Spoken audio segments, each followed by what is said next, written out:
네, 더 자세한 코로나19 상황을 전문가들과 함께 짚어보도록 하겠습니다. 네, 백순영 가톨릭대 의대 명예교수 또 김민하 시사평론가와 함께합니다. 두 분 어서 오십시오. 안녕하십니까? 어서 오세요. 예.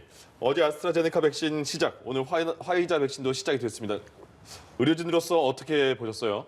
예, 일단 시작된 것은 굉장히 반갑기는 한데 네. 또 터널 끝에 불이 보이기는 한데 그 불이 보이는 데까지 가는 건 아직도 멀은 것 같습니다. 예. 실제로 이번 상반기 6월까지 접종하는 분량은 사실은 1,000만 명이 되기도 굉장히 어렵고요. 네. 일반 시민들이라기보다는 의료진이라든지 뭐 요양시설 종사자 또 고위험군의 요양시설 입소자들을 주로 맡기 때문에 예. 실제로 집단 면역이 형성되기까지는 상당히 많은 시간이 걸릴 것으로 보이고 실제로 18세 이하가 아직도 접종이 권고되지 않는 상황이기 때문에 네. 이 인원을 빼고 나면은 전체적으로 집단 면역이라는 것은 사실은 달성하기 어렵습니다. 예. 그렇지만 여름이 지나면서 아마 18세 이하도 접종 권고가 가능할 수 있을 것으로 보이고 지금 파이자인 경우에 있어서는 16세에서 17세까지 접종이 권고되고 있기 때문에 예. 뭐 희망은 있습니다만 시간이 얼마나 걸릴지에 대해서는 아직도 불확실성이 크죠. 그러면 그 집단 감염의 우려를 조금씩 줄이기 위해서는 집단 면역이 형성될 때까지 기다려야 되는 겁니까? 예, 그거는 뭐 꼭 그렇지는 않다고 볼 수 있는 것이 네. 일단은 고위험군하고 의료진만 접종이 다 된다 하면은 상당히 위험성이 줄어들 수는 있겠죠. 네. 대규모로 발생하는 이런 집단 발생은 없어질 수가 있는데 예. 실제로는 일반 사회에 있어서의 집단 발생은 이거하고는 전혀 관계가 없는 우리 개인 간의 접촉에 의해서 공장에서 일어난다든지 젊은 사람 사이에서 일어나는 집단 발생이라는 것은 지금 이 예방접종하고는 전혀 상관이 없을 수밖에 없어요. 예. 즉 18세부터 64세까지는 7월이나 돼야 접종을 시작하기 때문에 네. 일반적인 집단 발생은 지금 막을 수 있는 상황은 분명히 아니기는 한데 일단 이런 면역이 고위험군에서 형성이 되게 되면은 중증 환자, 위중증 환자라든지 사망자는 많이 줄어들게 되기 때문에 우리가 이 코로나19에 대한 공포심으로부터는 어느 정도 벗어날 수 있지 않을까 그런 생각은 분명히 듭니다. 하지만 예. 지금 이 확산세라는 것은 언제 얼마큼 커질지 아무도 예상할 수가 없어요. 우리 지금 300~400명씩 나오고 있는데 예. 감염 재생산 지수도 1을 넘고 있는 상황이고 개학을 하고 또 봄이 되면서 사람들이 많이 외출을 하고 그렇게 되면은 지금 이 300~400명 수준이 언제 600~700명 올라가고 1,000명이 올라갈 수 있는지 우리 지금 국민들은 면역이 되어 있는 상황이 아니기 때문에 네. 9만 명 이하밖에 확진이 안 됐고 자연적으로 감염된 사람들이 그렇게 많지 않은 상황에서는 오히려 미국이나 이렇게 만연돼 있는 사회보다도 더 집단 발생이 또 확산이 일어날 수 있는 가능성이 크기 때문에 일단 올 가을 겨울이 될 때까지는 지금까지 하는 이 마스크 쓰기, 예. 뭐 개인 위생 수칙 준수, 또 손 씻기, 뭐 여러 모임 자제 예. 이런 것들이 다 지켜져야만 우리가 원활히 백신도 접종을 받을 수 있을 것으로 봅니다. 네. 당장 중증 환자나 뭐 사망자 발생에 대한 공포 정도는 좀 없앨 수 있겠다라는 말씀을 들어봤는데요. 평론가님께서는 이제 백신 접종 첫날이었고 이틀째를 맞았습니다. 어떻게 보셨습니까? 일단은 뭐 지금 교수님께서 말씀하신 대로 일부 요양시설이나 요양병원에서의 어떤 집단 감염 이런 것들을 막을 수 있는 어떤 첫발을 내딛었다 이렇게 봐야 되겠고요.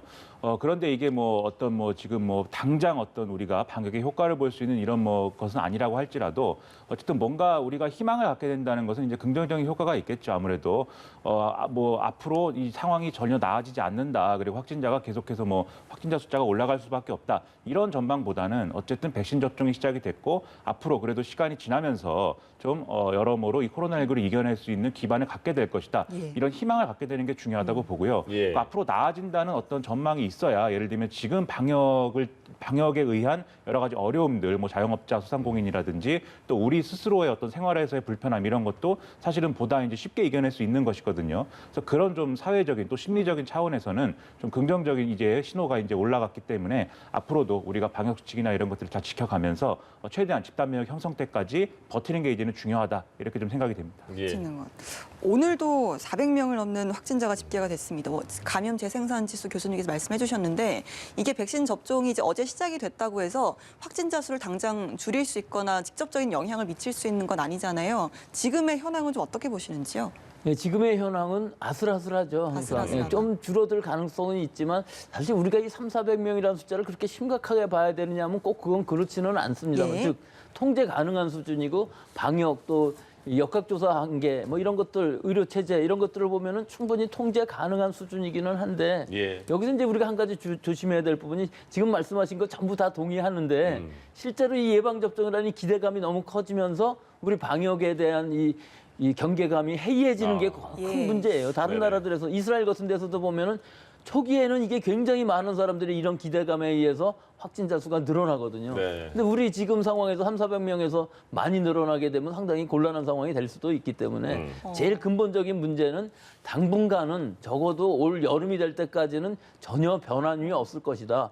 다만 좀 공포감 정도가 줄어들 정도지 우리 방역 수칙은 그대로 지켜야 되고 좀 더 강력한 부분들이 분명히 필요한데 실제 지금으로서는 이렇게 강력하게 할 수는 없는 너무나 장기간에 걸쳐서 방역 피로감이 있기 때문에 예. 아마 이번 3월 중순쯤 되면은 이 방역 수칙 자체가 거리두기 단계 자체가 좀 개정이 되면서 완화가 될 것으로 보입니다. 즉 지금 300~400명이라는 수준에서 이 정도 지금 이 방역 통제를 한다는 것은 좀 과도한 부분이 분명히 있어요. 네. 또 특히 최근에 이 발생 상황을 보면은 위중증 환자라든지 사망 환자들은 상당히 안정적으로 줄어들고 있는 상황이거든요.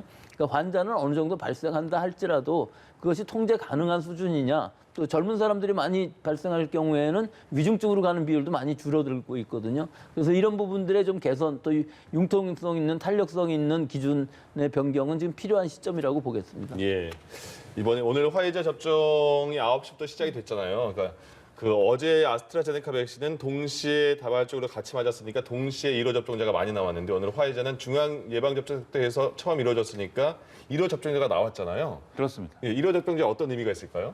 일단 이제 그 지금 진행되고 있는 코로나19의 최전선에서 이제 좀 이 감당해야 되는 의료진들을 대상으로 해서 일단은 이제 접종이 시작됐지만 그 바로 그 병동에서 일하고 있는 이제 환경미화원을 1호 접종 대상자로 선정을 했죠. 네. 그래서 뭐 이게 뭐 순서대로 이제 접종이 진행되는 것이지만 어쨌든 이 의미를 이제 또 찾아보자면 의료진의 어떤 여러 가지 어려움이 분명히 있지만 또 그 의료진이 해당하지 않으면서도 이제 같이 또 어려움을 나눠야 되는 좀 더 어려운 분들도 사실 있는 거거든요. 예. 그래서 그런 분들이 먼저 이렇게 좀 백신 접종의 대상이 됐다는 것은 앞으로 우리가 이제 백신 접종의 어떤 우선순위나 이런 것들을 어떤 기준을 가지고 좀 접근을 해나갈 것이냐 이런 생각을 하는데 좋은 어떤 신호가 될 수 있다 이렇게 생각을 하고요. 예. 그러지 않아도 이제 1호 접종자가 누가 되느냐를 놓고 사실은 아스트라제네카 백신의 경우에는 논란이 굉장히 많지 않았습니까? 그렇죠. 근데 이것들도 사실은 그동안 이제 논란이 이어져 온 방식을 보면 아스트라제네카 백신에 좀 불신이 있으니까 뭐 대통령이라든지 뭐 좀 권위 있는 사람이 먼저 맞는 게 필요하다. 뭐 이런 논쟁을 가지고 사실은 정치권에서도 입신을 많이 했는데 네.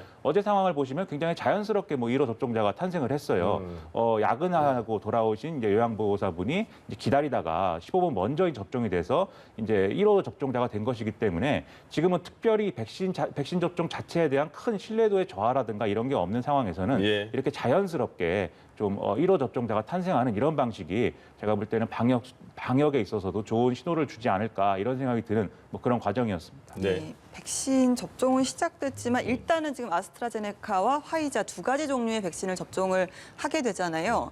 좀 여러 가지 좀 우려도 있고 또 분명히 좀 선호도도 좀 제각기 나뉘는 걸로 알고 있는데 화이자 백신 같은 경우도 역시나 좀 뭐 예방률은 높다고 나타나 있지만 보관이라든지 운송 자체가 굉장히 좀 까다롭지 않습니까? 그러다 보니까 지금 접종을 할 수 있는 의료시설도 한정이 되어 있더라고요.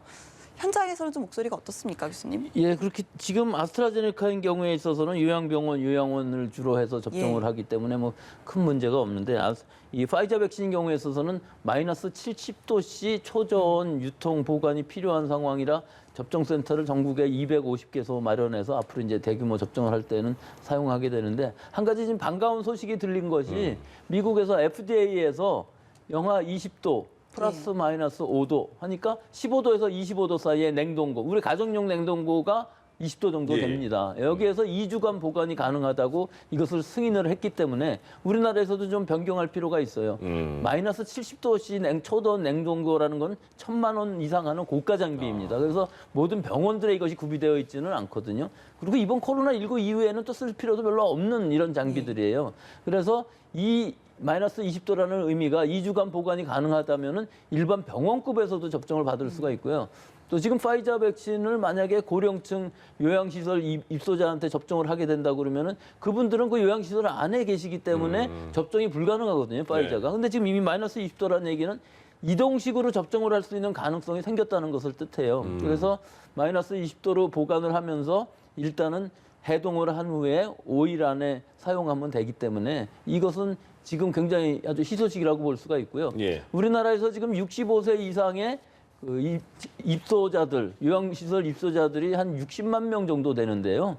이분들이 지금 아스트라제네카 백신을 맞춘다고 얘기를 해도 결국은 좀 수용성이 떨어질 수밖에 없어요. 지금까지 여러 가지 논란들에 의해서 근거 없는 상황이지만 뭐 예. 안전성이라든지 효과에 문제가 있는 것은 아니지만 일단 기본 문제가 있기 때문에 좀 꺼릴 부분이 있어서 3월 말에 들어오는 그 파이자 백신이 50만 명분 정도 됩니다. 그래서 예. 정세균 총리님께서 말씀하신 것처럼 이 가능성은 분명히 있어요. 이 50만 명분을 만약에 이 입소자들한테 접종을 시킨다면은 지금 그 이번에 들어온 5만 8천 명분들도 조금 남는 것들이 있거든요. 그래서 다 합쳐서 파이자가 이번 다음 주에 승인을 받게 된다면은 그 이후에 들어오는 물량을 먼저 아스트라제네카가 아닌 고위험군인 입소시설의 65세 이상 사람들한테 맞추는 것은 굉장히 좀 바람직하지 않을까. 뭐 그런 것도 고려하고 있을 것으로는 보입니다만은 예. 상황은 어떻게 될지 모릅니다. 3월 말에 일단 제일 먼저 들어오는 것이 파이자 백신이긴 한데 이제 4월이 되면은 다른 백신들도 빨리 들어올 수 있는 특히 존슨앤존슨의 이거 얀센 백신 같은 것들은 미국에서 승인이 됐기 때문에 네. 이 부분들이 우리나라에서 언제 승인이 될지 이런 분들은 근데 시간상으로 볼 때에는 파이자는 다음 주에 승인이 되지만 얀센이나 나머지 모더나나 이런 것들은 금방 승인이 될 것으로 보이지는 않아서 뭐 여러 가지 변동성은 있을 수 있다고 봅니다. 그럼 그걸 하나만 더 확실하게 말씀해 주시면 더 듣는 분들이 더 편안한 마음일 것 같은데 아스트라제네카 백신 65세 이상의 지금은 접종을 보류하고 있지만 안전성에 대한 문제는 전혀 없다 이런 말씀이잖아요. 안전성에 대한 문제는 전혀 없죠. 그쵸. 왜 그리고, 그러냐면 예.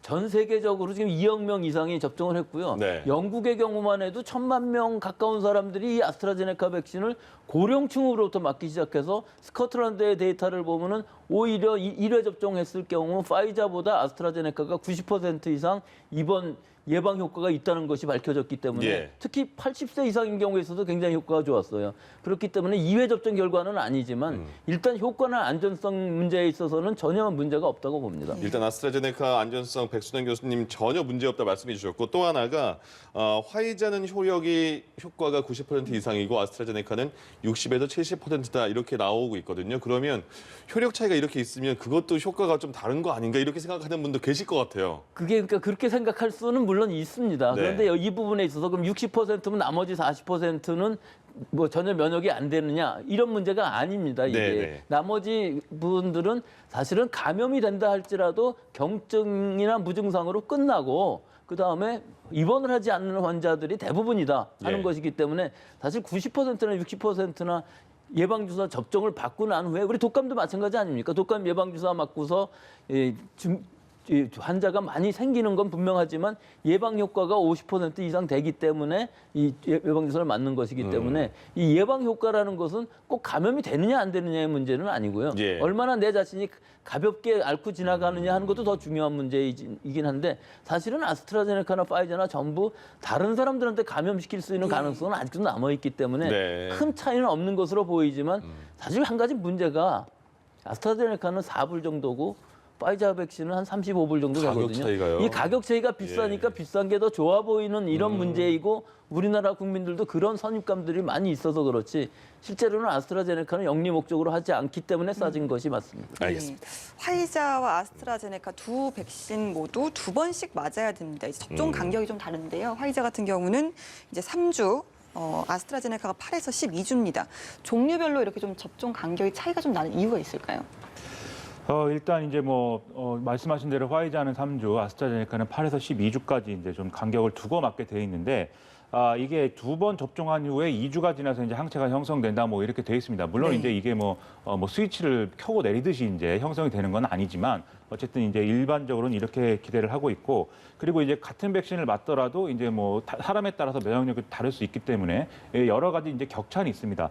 그럼에도 불구하고 어쨌든 간에 이렇게 정해져 있는 대로 일단은 접종을 하는 것이 원칙인데 그런 이제 우려는 있죠. 예를 들면은 2번을 접종하게 돼 있는데 이 기간을 이제 지키지 못했다거나 해서 1회 접종한 이후에 정해져 있는 기간보다 뭐 늦게 접종을 한다든지 또는 일찍 접종을 한다든지 뭐 이런 것에 대해서는 어떻게 해야 되느냐 이런 의문이 있을 수가 있는데 지금 방역 당국이 밝힌 것은 예를 들면 일반적으로 뭐 일찍 예방 접종을 2회차 접종을 일찍 한 경우에는 재접종 공고를 따로 하지 않는다 뭐 이렇게 밝히고 예. 있고 다만 이제 아스트라제네카의 경우에는 일찍 이제 2차 접종을 잘못한 경우에는 잘못 접종한 것으로부터 28일 이후에 재접종하도록 한다. 이런 방침들이 이제 정해져 있습니다. 그리고 뭐 재접종을 할 때도 뭐 처음부터 1회부터 다시 해라 뭐 이런 건 또 아니다. 이런 세부적인 어떤 계획들이 있기 때문에 예. 이런 것들을 좀 방역 당국이 통제하고 있으니까 이게 좀 1회 맞고 2회 맞는 어떤 간격이 있는 것에 대해서 여러 가지로 우려를 하거나 걱정할 필요까지는 없는 사안이고 아마 이것은 충분히 지금의 어떤 뭐 의료 인력하고 방역 당국이 통제할 수 있는 사안이다. 이렇게 보시면 될 것 같습니다. 네. 교수님, 백신을 맞고 나서 맞는 분이 그러면 맞기 전에는 예진을 할 때 그 의사 선생님과 같이 질문 답변하니까 거기서 그 전 증상은 알 텐데 백신 맞은 후에 약간 열이 나는 것 같은데 약간 뻐근한데 몸살기가 있는데 이런 거에 대해서 내가 부작용 있는 거 아닐까라고 생각하는 분도 계실 것 같아요. 그게 부작용은 아니라고 그러는데 맞는 건가요? 부작용이라기보다는 면역 반응이라고 볼 수가 있죠. 네. 아무 증상이 안 나타나면은 그럼 일단 이물질이 들어왔는데 우리 몸의 면역 반응이 상당히 좀 약하게 나타난다는 것을 뜻하는 것이기 때문에 네네. 지금 여러 가지 백신들의 결과들을 보면은요, 2차 접종을 하는 것이 대부분이죠. 얀센만 1회 접종을 하고요. 예. 1차 접종을 받았을 때보다 2차 접종을 받았을 때 좀 더 심각한 부작용이 나올 수 있다. 이 심각하다는 의미는 뭐 중증으로 간다는 의미가 아니고 예. 상당히 좀 출근을 못할 정도로 몸살이 난다든가 하는 것들이 있을 수가 있는데요. 예. 노인보다는 오히려 젊은 층에서 더 격렬한 면역 반응이 일어나서 더 증상이 심해질 수 있다. 독감 백신보다는 좀 더 심각한 이런 부작용들이 있을 수 있다 하는 것인데 예. 그것이 견딜 수 있느냐 하는 문제예요. 결국은 39도씨 이상의 고열이 계속 난다든가 2, 네. 3일이 지나도 계속 아프다든가 네. 뭐 아픈 정도가 우리가 타이레놀 정도의 진통제를 먹고도 해결되지 않을 정도로 아프다든가 뭐 여러 가지 심각한 발진 같은 것들이 나타난 것이 아니라면은 예. 2, 3일간의 가벼운 증상으로 지나면서 이것은 부작용이라기보다는 그냥 경증으로 내가 면역 반응이 일어났다 하는 정도는 느끼면서 오히려 좋아해도 좋을 수 있습니다. 면역 반응이 잘 일어났다 이렇게 그렇군요. 느껴도 될 수 있는 것인데 이제 여러 가지 그 기준을 보면은 팔이 아픈 거 정도가 아니라 뭐 들 수 없을 정도로 많이 아프다 이게 며칠 간다 그러면은 일단은 의료기관에 가보시는 것이 좋겠죠. 예, 그렇지 않고 2, 3일을 그렇지- 버틸 수 있으면 그렇습니다. 일단 몸살 기운 정도, 두통, 오한, 뭐 이런 열감 이런 것 정도는 아무 문제들도 없고요. 일반적으로 일어나는 반응이라고 보시는 게 좋겠습니다. 알겠습니다. 접종 대상자의 이제 접종 당일의 컨디션도 상당히 중요할 것으로 생각이 되는데요. 만약에 이제 접종을 하기 전에 보통 지금 뭐 접종 대상자분들이 기대도 보여주시고 우려도 많이 보여주시는데 당일에 내가 좀 몸이 좋지 않다 싶으면 접종을 좀 포기하고 다음 순서를 기다리는 게 맞는 걸까요? 일단 일반적으로 볼 때 지금 방침을 보면은 급성의 어떤 병증이나 또 코로나19에 해당하는 이런 증상이 있는 경우에는 회복 때까지 이제 접종을 연기할 것을 권고를 하고 있습니다. 그래서 네. 이런 경우에는 이제 접종을 하는 의료진하고 이제 얘기를 하면 따로 이제 일정을 잡는 이제 절차에 네. 들어가게 되고요. 그 이외에 예를 들면은 평소에 이제 뭐 당뇨나 고혈압을 앓고 있다든지 또는 이제 뭐 아이에 대해서 이제 모유 수유를 하고 있다든지 네. 이런 경우에는 사실 뭐 이 백신 접종을 하는 것 자체에 큰 영향이 없다라고 봐서 이런 경우에도 백신 접종을 다 하도록 지금 권고를 하고 있는 이런 상황이고요. 예. 다만 이제 지금 말씀드렸다시피 이제 코로나19 증상에 해당하는 발열이 있다라고 할 때 이게 뭐 아주 경미한 수준이면 또 모르는 거지만 37.5도 이상의 이제 좀 발열이 있다라고 한다면 이것은 뭐 코로나19가 의심될 수 있는 것이고 여러 가지 가능성들을 고려해서 이제 이것은 이제 좀 연기하도록 하고 있고요. 이외에 이제 다른 백신을 예를 들면 접종을 맞았을 경우에 2주 이상 좀 지난 후에 이제 또 이 코로나19 백신을 접종하도록 네. 그렇게 돼 있습니다. 이건 뭐 이론적으로는 제가 듣기로는 이제 뭐 다른 백신을 뭐 동일한 기간에 맞아도 뭐 그렇게 큰 어떤 뭐 문제는 없다라는 얘기도 있지만 어쨌든 간에 면역 반응이 일어나는 어떤 과정이라는 게 중복될 수가 있기 때문에 그런 차원에서 이제 다른 백신을 맞았을 경우에는 2주간의 시간을 둬야 된다라는 게 지금 나와 있는 이제 어떤 지침입니다. 그거에 대한 팩트 체크를 해주시면 좋겠는데요. 다른 백신을 맞고 2주 동안 뭐 또 다른 백신을 맞을 수 있는지. 예, 그러니까 지금 어떤 백신을 맞았을 때 코로나 백신은 일단 2주 정도 기간을 두고 맞으라는 것이고 또 일단 코로나 백신을 맞았을 때 그 2주 안에는 다른 백신을 맞지 말라는 것이거든요. 네. 이건 두 가지 백신이 같이 들어왔을 때의 영향을 확실하게 알 수가 없기 때문에 일단 자제를 하자고 권고를 하는 것이지 의학적인 어떤 근거가 있는 것은 아닙니다. 예방 백신뿐만 아니라 사실은 코로나 바이러스에 감염되어 있으면서도 맞을 수 있는 사람들도 상당히 많이 있어요. 예. 무증상인 경우에 있어서 내가 감염이 되어 있는데 진단 검사를 받지 않는 한 알 수가 없겠죠. 그렇기 때문에 이런 부분들은 다른 바이러스 혹은 백신들이 들어와 있을 때의 영향은 제한적이라고는 보지만 예. 일단은 알고 있는 상황들에서는 맞지 말자 하는 것들이 중요한 부분이고요. 그래서 중요한 제일 또 하나 문제가 될 수 있는 것이 가임기 여성들인 경우에 있어서는 내가 언제 임신할 줄을 모르는데 뭐 언제 이거를 맞아야 되느냐 예. 이 상황인데 이것은 걱정하지 않으셔도 됩니다. 예. 일단 이 임신부에 대한 이 코로나19 백신의 영향은 사실은 많이 알려져 있지가 않아서 접종을 권고하지는 않지만 일단 이스라엘이나 이런 데에서도 임신부에 선제적으로 접종을 하고 있고 태아의 영향은 제한적이라고 봅니다. 예. 더 하나는 임신 기간 중, 즉 자기가 확인이 안 됐는데 예방 접종을 맞으신 분들이 임상 3성에서 많이 있었어요. 네. 또 접종을 받은 후에 임신이 확인되시는 경우들도 많이 있었고요. 네. 하지만 그 이후의 경과를 전부 보니까 이 임신을 했더라도 예방 접종을 맞는 것은 큰 영향이 없겠다 하는 것이 뭐 결론이 났기 때문에 이 부분은 크게 걱정하지 않으셔도 되시고 또 본인이 여러 가지 감염 위험성이 있다고 생각하시면은 임신부라도 지금 이 권고이지 맞지 말라는 얘기는 아니거든요. 예. 그렇기 때문에 맞을 수도 있습니다. 네. 이건 제가 개인적으로 궁금한 부분인데요. 네. 이제 점점 접종자분들이 늘어날 거잖아요. 그러니까 접종을 하신 분들이 접종을 한 사람을 이제 만나거나 같은 공간에서 활동을 할 때 이게 마스크를 벗고 이제 활동을 하고 모임을 해도 되는 것인지 이런 분들 많이 궁금해하시더라고요. 접종자끼리요. 예, 예, 접종자끼리. 그거는 이제 얀센 같으면 1회 접종하고 시간이 지난 2주 적어도 2주 이상 지난 다음에 네. 다른 백신들은 2회 접종을 제 시간 안에 맞은 다음에 2주간이 지나면은 면역력이 확실하게 생겼다고 볼 수가 있기 때문에 이 마스크를 벗고 얘기를 해도 충분히 뭐 가능하다고는 서로 이 두 명이. 근데 여기서 문제점은 네. 모든 백신이 이게 100%는 아닙니다. 아, 네, 네. 그렇기 때문에 감염 위험성은 있지만 서로 간에 면역이 되어 있는 상황이기 때문에 이 부분은 허용하는 것이 가능할 수 있겠다 하는 것이죠. 아까 항체 말씀을 하셨는데요. 그러면 내가 지금 항체가 만들어진 상황인지를 알 수 있는 겁니까?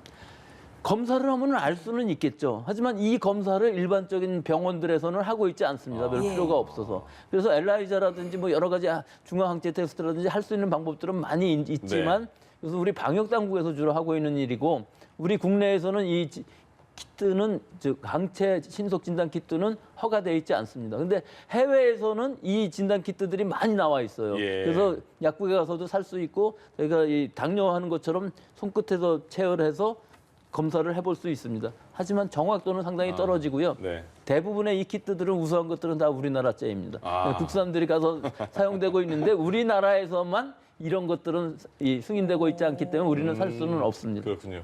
접종자끼리도 그래도 그 비접종자보다 낫지만 안심할 수는 없다. 좀 조심을 해야 될 것 같다. 이렇게 말씀해 주셨습니다.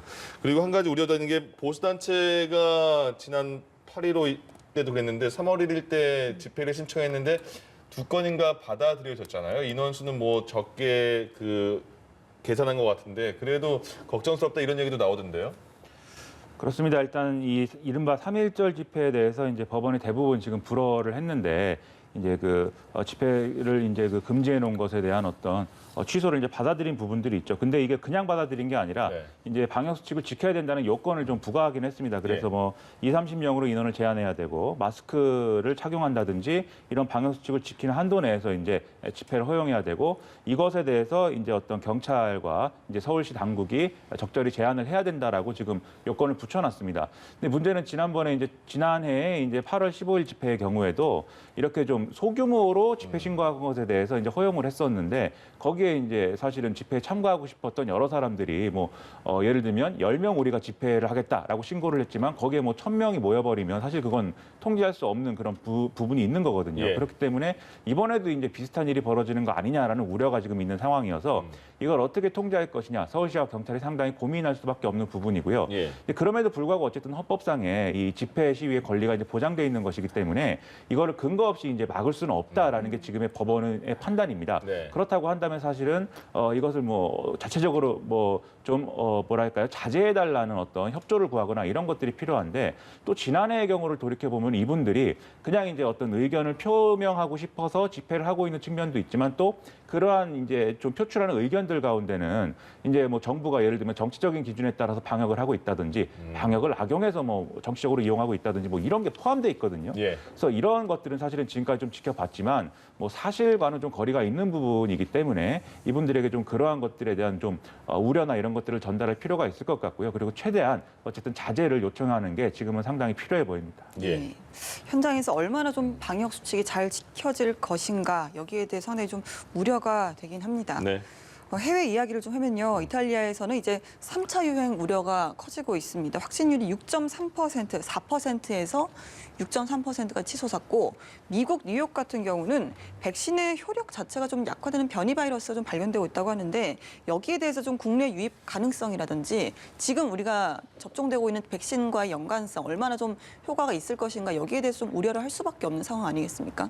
이게 지금 영국으로부터 시작한 영국 변이주인 경우에 있어서는 전파력이 일단 굉장히 강하고 독성도 좀 강해진 것으로 알려져 있는데 예. 유럽 전역에서 이미 우세종으로 전환되는 시기인 것 같아요. 그래서 이탈리아의 경우도 이게 4% 양성률이라는 것도 엄청 높은데 여기에 6.3%까지 올라가고 있고 신규 확진자들이 굉장히 많이 늘어나고 있어서 이게 아마 3차 대유행이 일어날 가능성이 충분히 있다 할 수는 있는데 우리랑 좀 다른 점은 이 유럽 같은 경우에는 너무나 많이 만연돼서 특히 이탈리아의 경우에는 자연 면역되는 사람들이 굉장히 많습니다. 예. 그래서 이것이 확산된다 할지라도 이렇게 대규모 확산까지 가지 않을 가능성이 굉장히 높고요. 이미 한번 걸렸던 사람이 그런 사람들이 자기도 모르는 사이에 자연적으로 면역된 사람들이 굉장히 많습니다. 예. 미국의 경우도 지금 비슷한데요. 네. 미국의 이 변이주는 좀 더 위험한 부분이 있습니다. 이 서로 변이주와 변이주 사이에 재조합이 일어나서 굉장히 심각한 변이주들이 나타날 가능성이 커요. 특히 뉴욕 변이주 같은 경우는 아직 많이 알려져 있지는 않지만 이 전파력 또 독성 또한 무시할 수 없고 이 항체를 무력화할 수 있는 부분들도 들어가 있기 때문에 이 백신이 과연 이 변이주들을 얼마나 빨리 제압할 수 있느냐 하는 문제인데 이게 속도 간의 문제예요. 네. 미국에는 원체 환자들이 많기 때문에 변이주들이 계속 나오는데 불구하고 지금 환자 수는 많이 줄어들고 있거든요. 이것은 미국의 경우에는 자연적으로 면역이 된 사람들이 또 상당히 많아서 이 3% 정도의 예방 접종과 이 자연 면역이 된 사람들이 다 합쳐갖고 상당히 줄어들고 있는데 이 변이주가 나오면서 이 백신을 무력화한다 그러면 또 다른 얘기가 되죠. 개량된 백신이 분명히 만들어져야 되는 것이고요. 예. 그것이 접종이 돼야 되기 때문에 3차 접종까지도 필요한 시기가 올 거라고 보고요. 우리나라의 경우는 좀 다르기는 합니다. 우리나라의 경우는 영국 변이주가 대부분 들어와 있는데 이 변이주들이 과연 우리 지역사회에 얼마 정도 있느냐 하는 것들은 없다고 볼 수는 없지만 아직까지는 환자 수가 굉장히 제한적이기 때문에 이런 변이주에 의한 확산은 우리는 좀 제한적이라고 보고요. 예. 상당 기간 이것을 늦춰줄 수만 있다면 즉 올해 한 해 정도 이 우세종이 되는 것 정도만 막아줄 수 있다면 어느 정도 발견이 된다고 해도 큰 위험은 없다고는 봅니다. 네. 아까 초반에 존슨앤존슨 말씀하실 때 한 번 이제 접종하면 되는 거였잖아요. 그거는요. 근데 보니까 뭐 중증 알레르기 반응도 있었다 이렇게 얘기가 나오니까 그러면 다른 백신보다 이거는 부작용이 조금 더 있는 건가 이런 생각도 들 것 같아요. 뭐 그건 전혀 그렇지는 않습니다. 예. 오히려 파이저나 모더나 같은 경우에는 이 화학물질 같은 것들이 좀 들어가 있고 또 여러 가지 그 화학물질이 들어갈 수 있는 합성항원 방식이라든지 이런 것들은 그런 알러지 반응이 나올 수가 있는 반면에 네. 이 존슨앤존슨의 그 백신인 경우에 있어서는 사람의 아데노바이러스 26번을 기반으로 한 백신이기 때문에 사실 아스트라제네카는 뭐 거의 비슷한 정도일 것이고 오히려 모더나나 파이저 mRNA 백신보다는 그런 위험성은 적을 것으로는 봅니다. 예, 요 하나 그냥 아까 질문 못 드려서 하나만 더 여쭤보자면 그 지금 다음 주부터 초등학교 1, 2학년, 유치원 그리고 고3 학생들은 매일 등교를 하는 거잖아요. 그래서 그 학교 선생님들은 상반기에 좀 미리 맞을 수 있게 하는 게 좋지 않냐 이런 얘기가 나오고 있는 것 같아요. 어떻습니까 지금 분위기가? 지금 뭐 교육계에서 굉장히 요구가 강한 상황이고 그리고 이제 일부 이제 정치권에서도 필요성을 지금 제기를 하고 있는 그런 상황입니다. 네. 그래서 아무래도 개학을 하게 되면은 접촉이 많아지고 그리고 이제 이런 외출하고 이제 왔다 갔다 하는 과정에서 이제 좀 바이러스가 확진자 수가 이제 늘어날 수가 있기 때문에 이 교사들이 접종을 함으로써 이제 학교 내에서의 감염을 좀 막아보자 이런 취지인데요. 문제는 이게 결국은 교사들의 경우에도 3분기에 이제 접종 대상인 상황인 것인데 네. 결국 이것을 좀 앞당기자라는 논의가 지금 되는 거거든요.